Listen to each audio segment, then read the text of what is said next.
পালাবো না, প্রয়োজনে ফখরুল সাহেবের বাসায় গিয়ে উঠবো। আমি তোমাদের কাছে স্মার্ট বাংলা। আপনারা কি আমাদের কাদের কাকুকে ভুলে গেছেন? She has made us stand taller. প্রতিদিন নিয়ম করে টিভিতে ওনার মুখ দেখা হচ্ছে না, ওনার ফানি সব ভিডিও আপনাকে আর আনন্দ দিতে পারছে না, তাহলে আপনি ঠিক জায়গায় এসে পড়েছেন।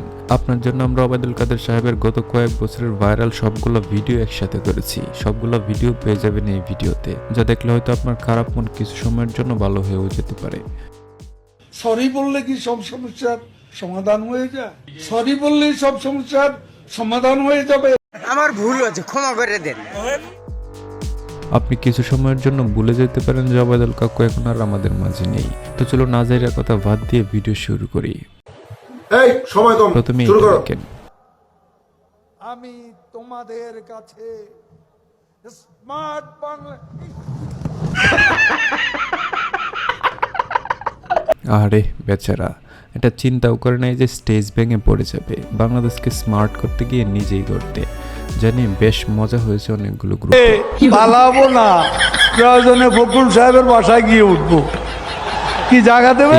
ভিডিওটা ছিল নির্বাচনের আগ মুহূর্তে। মির্জা ফখরুল ইসলাম আলমগীর সাহেবের কথার প্রেক্ষিতেই তিনি এই কথা বলেছিলেন। মির্জা ফখরুল ইসলাম বলেছিলেন আওয়ামী লীগ পালাবার পথ খুঁজে পাবে না, আর তার জবাব দিতে কাকু এই কথাটা বলেছিলেন, যা এখন ব্যাপক ভাইরাল। টিকটক, ফেসবুক সহ সব জায়গায় পাওয়া যাচ্ছে এই ভিডিও। আসলে আওয়ামী লীগ পালাবার পথ খুঁজে পাচ্ছে না। নিঃসন্দেহে তুই ঠিক কথা বলেছিস। মাসুদ ভালো হয়ে যাও, এই কথাটা যে কত জনপ্রিয়তা বলার অপেক্ষা রাখে না। তোমাকে আমি অনেক সময় দিয়েছি, তুমি ভালো হয়ে যাও। তা তো রায়হান রাফি তার সিনেমাতেও ব্যবহার করেছে। তুমি এখানে এসে আবার কি পুরানো খেলা শুরু করছো? তুমি কি কোনোদিনও ভালো হবে না? বোকা লোক, পাগল ছাগল লোক, কথা বলতে মানে কথা আটকে যায়। তবে ওবায়দুল কাকু তো চলে গেল, মাসুদ কি আদৌ ভালো হইল কিনা তা জানতে চাও আমার অবুঝ মন। তোমার নাম কি?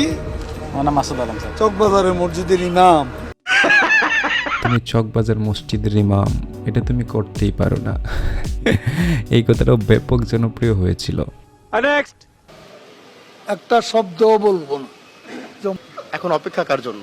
আপনার জন্য। এই ভিডিওটা রাষ্ট্রপতি নির্বাচনের সময়।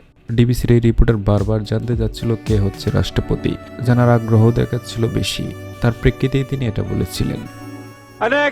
এবার এক দফা শেখ হাসিনাকে কবরস্থানে পাঠাতে হবে। এবার এক দফা শেখ হাসিনাকে কবরে পাঠাতে হবে। এই কথাটা অনেকেই কেটে ভাইরাল করেছিল সোশ্যাল মিডিয়ায়। জ্বালা রে জ্বালা, অন্তরে জ্বালা। জ্বালা অন্তরে জ্বালা। পদ্মা সেতু হয়েই গেল, কর্ণফুলী টানেল হয়েই গেল, মেট্রো রেলও হয়েই গেল। এসব বিষয় নিয়ে তার এই ভিডিওটাও ব্যাপক ভাইরাল হয়েছিল। প্রতিদিনই মরে যায়। প্রতিদিনই মরে যাই। অনলাইনে আমার খবরও পাওয়া যায় প্রতিদিন। কেমন আছেন আপনারা? মুরব্বীরা কেমন আছে? ভাইয়েরা কেমন আছে? কেমন আছেন আপনারা? ভালো তো। মুরব্বীরা কেমন আছেন? যুবকেরা কেমন আছেন? এই ভিডিওটা বেশ মজাদার ছিল। এই বৃষ্টির মধ্যে কি কষ্ট! কাল সারা রাত কতদিন এরা খায়নি। আরে কান্না জড়িত এই কণ্ঠ মিস করি। আহারে কি কন? বিএনপির আন্দোলন, বিএনপির এক দফা। আরে এরা কারা? কোত্থেকে এলো? আরে এরা কারা? কোথা থেকে এলো এরা? এই ভিডিওটাও ব্যাপক ভাইরাল হয়েছিল সেই সময়। নাম কি? ওই যে এয়ারপোর্ট রোডে।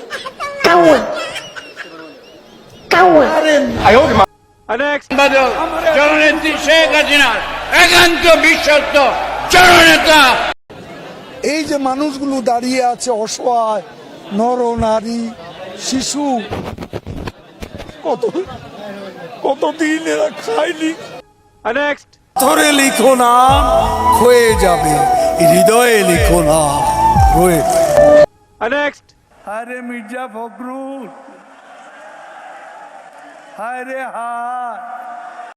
তো ভিডিও পর্যন্তই। কেমন লাগলো কমেন্ট করে অবশ্যই জানাতে ভুলবেন না।